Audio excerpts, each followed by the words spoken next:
আমি কাউকে বলবো না, কাউকে বলবো কথা শুনেই আমার সময়টা নষ্ট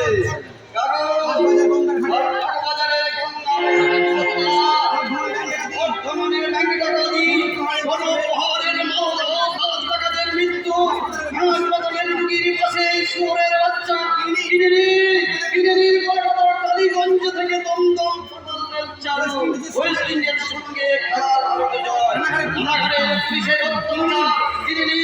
আর মাত্র কয়েকখানি আনন্দবাজার যুগান্ত কিনে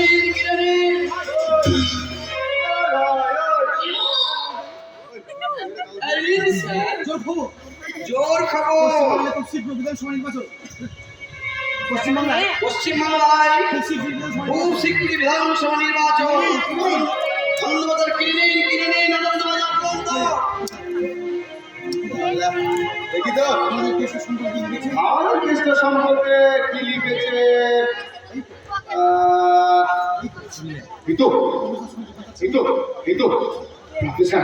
প্রফেসর সুনীতি ভট্টাচার্য না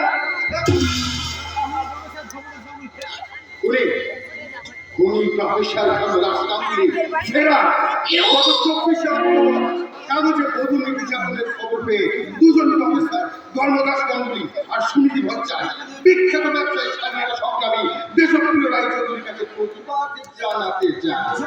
দেশপ্রিয় বাবু প্রফেসর দুজনকে সাদর অভ্যর্থনা জানান ও সব ঘটনা সবিস্তারে বর্ণনা করেন। তারা জানতে পারেন গৃহবধূ আলপনা নোংরা বস্তির গলিকা নরদের অত্যাচারে অন্ধ হননি। তিনি বাথরুমে পা পিছলে পড়ে গিয়ে চোখে আঘাত পেয়ে অন্ধ হয়ে গেছেন। তবে আরো প্রকাশ সত্য ঘটনা জানার পর এবং দেশপ্রিয়বাবু সম্বন্ধে খারাপ কথা বলার জন্য প্রফেসর দুজন একে অপরকে দোষারোপ করতে থাকেন। পরস্পরের তর্ক বিতর্ক চরম পর্যায়ে পৌঁছালে নিজেকে সংযত করতে না পেরে প্রফেসর ধর্মদাস গাঙ্গুলি নিজের হাতে প্রফেসর সুনীতি বাবুকে গলা টিপে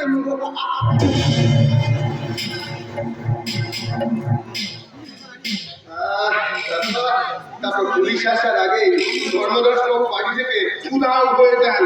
পুলিশ লাশ নিয়ে যায়। পুলিশ ধর্মদাস বাবুকে খুঁজছে পুলিশ ধর্মদাস বাবুকে খুঁজছে।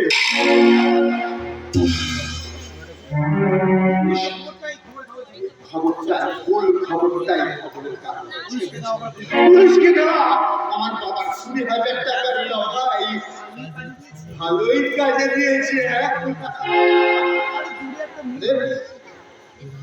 আরে ওই দূরে একটা মেয়ে দাঁড়িয়ে কার্যকর করছে। আরে কি ফিগার মেয়ে লড়কি হতো ऐसा দূর থেকে দেখে মনে হচ্ছে মাধুরী দীক্ষিত। নিশ্চয় লড়কি সকাল থেকে লক্ষ্য করছি যেতে আসতে দেখা হচ্ছে। বেড়াতে এসছি দেখছি সাদা মালটা হাজির। কিন্তু তাকে জিজ্ঞাসা করি কে বলতে পারে মেয়েটার খবর, কে বলতে পারে। আরে ওই তো আমাকে শোন আরে তুই টিফিন খেয়ে কি নিয়ে যাচ্ছিস? আরে তুই না হয় খাবার নিয়ে বস্তিতে ফিরে যাচ্ছিস, আমার জন্য রাতের একটা খাবার ব্যবস্থা করে দে।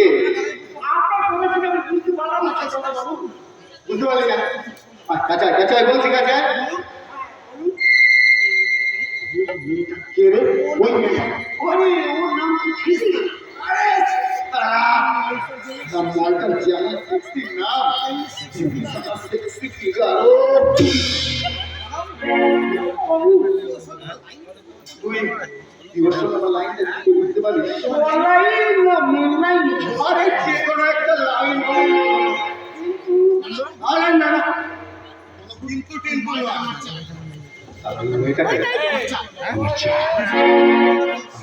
যদি লাইনটা করে দিতে পারিস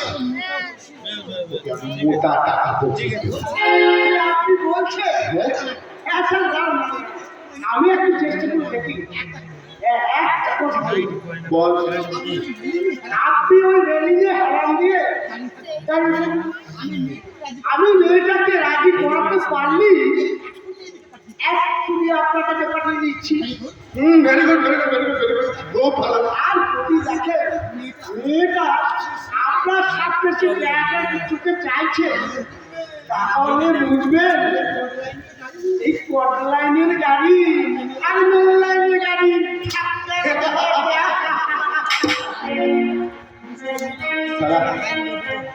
নিশ্চয়ই মেয়েটা আমার পরিচয় শুনে আমার সঙ্গে প্রেম করতে রাজি হয়ে গেছে। ওরে বাস, মলটা মালা গাড়ির মতন এইদিকে এগিয়ে বেগে এগিয়ে বেগে আসছে।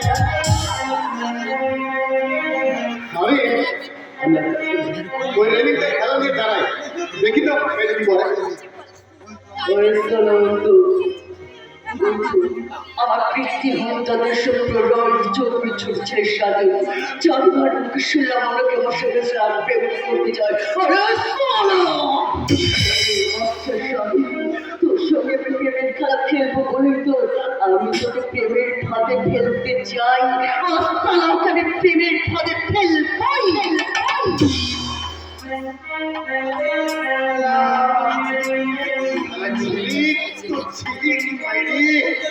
সারা যৌবনে গেল ছলকে ছলকে পড়ছে।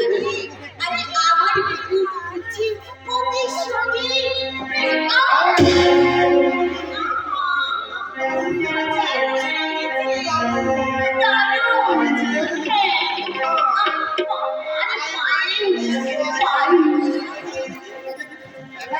আমি পায়ের ধরবি আগে আমার হাত ধরে খুলুন। হ্যাঁ আমাকে খুলুন।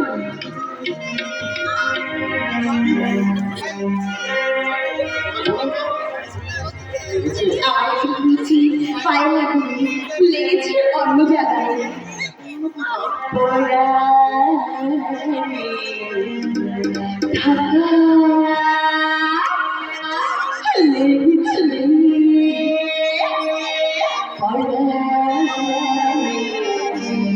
ধাক্কা লেগেছে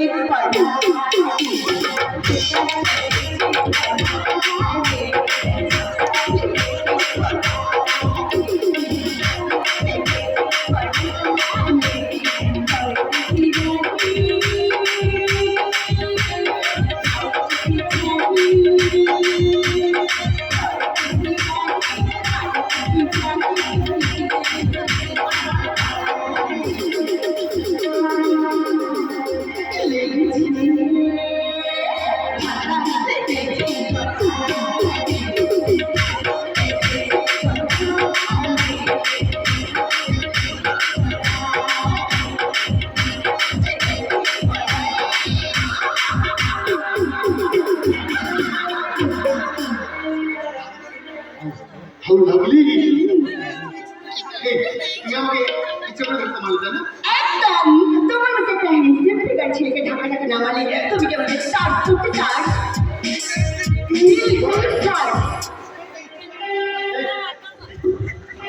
এখনো চিনি না তাহলে ধাক্কা মারলে কেন? তোমার ভালোবাসার চাকাটা ঘুরিয়ে দেবো বলে।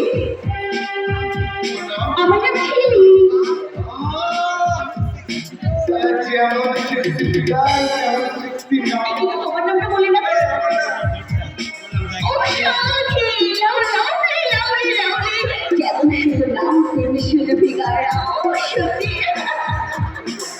আচ্ছা, তোমার বাবা কি স্বাধীনতা সংগ্রামী ছিলেন? সংগ্রামী? আমার বাবা গান্ধীজির সঙ্গে স্বাধীনতা সংগ্রাম করেছে, কিন্তু তুমি জানলে কি? এমনি আমার মনে পড়ে তাই বললাম। ও তাই বলো, আমি আবার ভাবলাম কাগজটা করেছে বলছি। কাগজ কি কাগজ? এই তো দেখো, আজকের কাগজে আমাদের বেরিয়েছে প্রফেসর শরীফ ভট্টাচার্য জন্মদাস কাউলে পালাতো দেশপ্রিয় রায় চৌধুরী। এই শোনো, তুমি বুঝি দেশপ্রিয় রায় চৌধুরী ছিলে? হ্যাঁ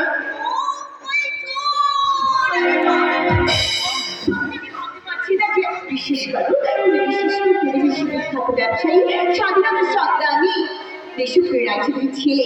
এটা আমি কিছুতেই ভাবতে পারছি না। আরে না ঝিলি,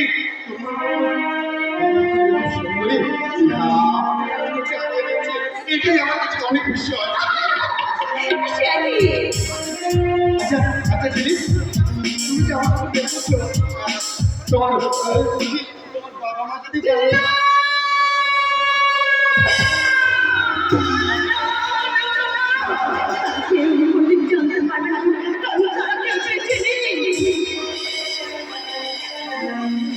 বলছো ঝিলি? আমি ঠিকই বলছি, আমার মা অনেক দিন আগে মারা গেছে, আর বাবাটা কিছুদিন আগে মারা গেছে। তোমার বাবা কিছুদিন আগে মারা গেছে? কি হয়েছিল তোমার বাবা? আমার বাবার নাম দেখো, আমার বাবার স্ট্রোক হয়েছিল। স্ট্রোক।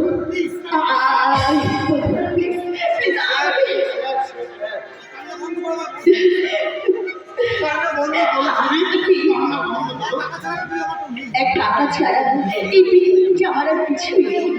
আমার কেউ নেই, কেউ না। আমি কি তোমাকে এনেছিলি?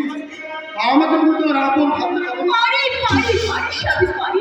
আর সেই জন্যই তো আমার দুঃখের কথাগুলো আমি তোমাকে বললাম, ডার্লিং। তোমার কোনো চিন্তা নেই ছিলে? তুমি একটু হাসো ডালি, একটু হাসো।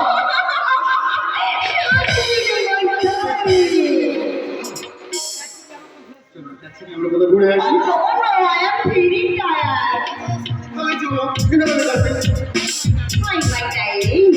তাহলে কথা দাও, কালকে পার্কে এখানে এই টাইমে আমার সঙ্গে দেখা করবে। কথা দিলাম। কথাটা রাখবে তো?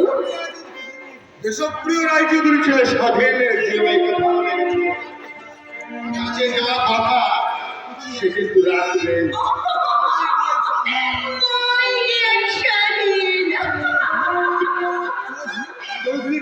আমি তোমাকে মোটরসাইকেলে চাপিয়ে আমাদের কিন্তু একটা শর্ত রাখতে হবে। বিয়ের আগে আমরা কেউ কারোর বাড়িতে যাবো না। কে প্রমিস করো? প্রমিস। কি করে কথা কেন? আরে বাবা, এই তো আমার এই ছবিটা দেখে কিন্তু আমার হাতে কি করে কাটবে মশাই?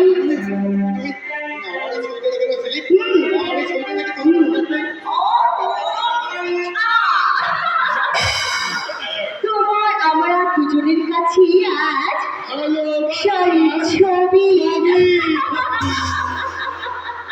হাই শাড়ির,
চোখের পলকে কিছু কথা বলে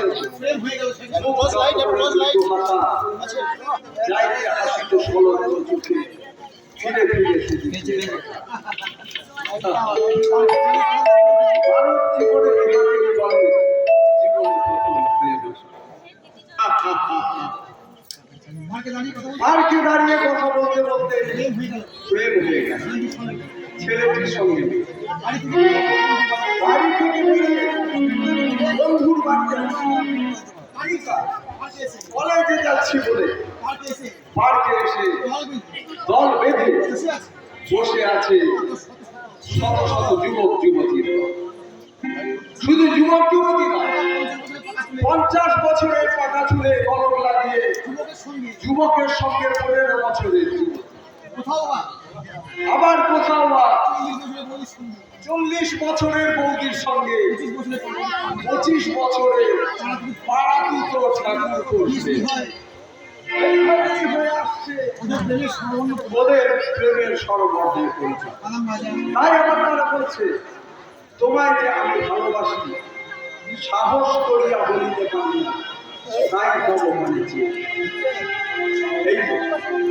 এই হলো বাদাম ভাজা, ফুচকা বা আলু কাটা, আর তার সঙ্গে প্রেম যত ঘনিষ্ঠতা হয় তত ছেলেটির পকেট হয় ঘরের।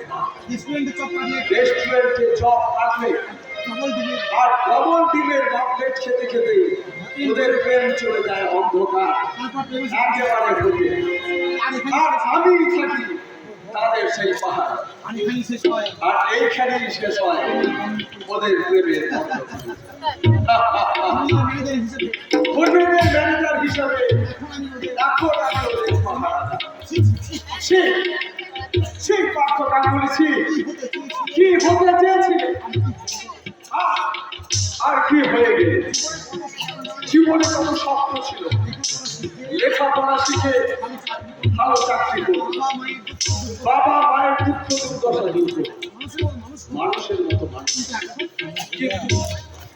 কিন্তু এখন সে আর বাবার ছেলে পার্থ গাঙ্গুলি ঘরের চালে ঘরে অসুস্থ বাবা মার জন্য ওষুধ কিনবার হিসেবে গ্রামের সবাই জানে আমি কলকাতার কোনো দামি কোম্পানিতে ভালো কাজ করি।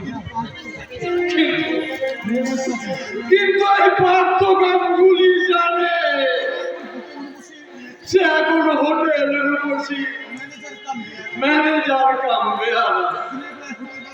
দিনের বেলায় হোটেল ব্যবসা, রাত্রে চলে অবৈধ ব্যবসা, আর চোরা চালান ট্রাক পাচার, মেয়ে আমদানি রপ্তানি। অমানুষ পার্থ গাঙ্গুলি আজ নরকে থেকে নরকে নেমে গেছে।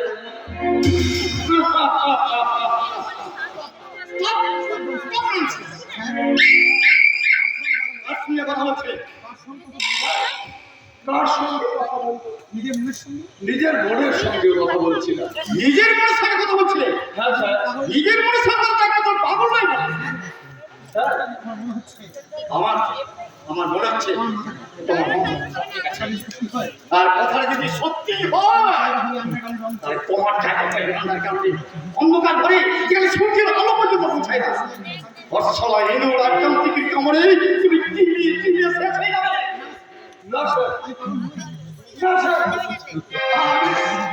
আপনি পাগল নই স্যার, আপনি আমাকে পাগল ভেবে এই ভয়ঙ্কর শাস্তি প্লিজ দেবেন না স্যার, প্লিজ। আমি আপনার পায়ে যাচ্ছি।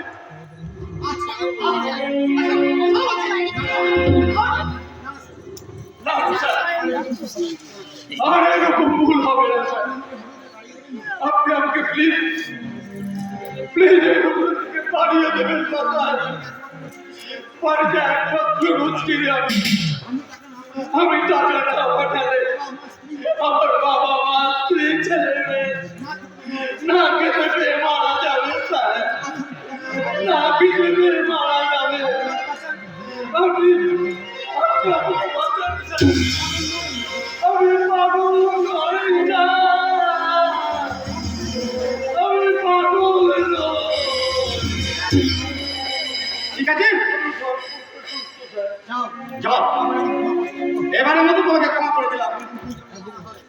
মনে রাখবে ভবিষ্যতে এরকম ভুল যেন না হয়। এই শোনো, আমাদের একটা স্টাফের ছেলে ওই বাংলাদেশ বর্ডারে ধরা পড়েছে। আমি সরিয়ে দেয় নতুন ছেলে লাগবে। নতুন ছেলে হ্যাঁ, বাইরে একটা ছেলে বসে আছে, ওকে ডেকে দাও।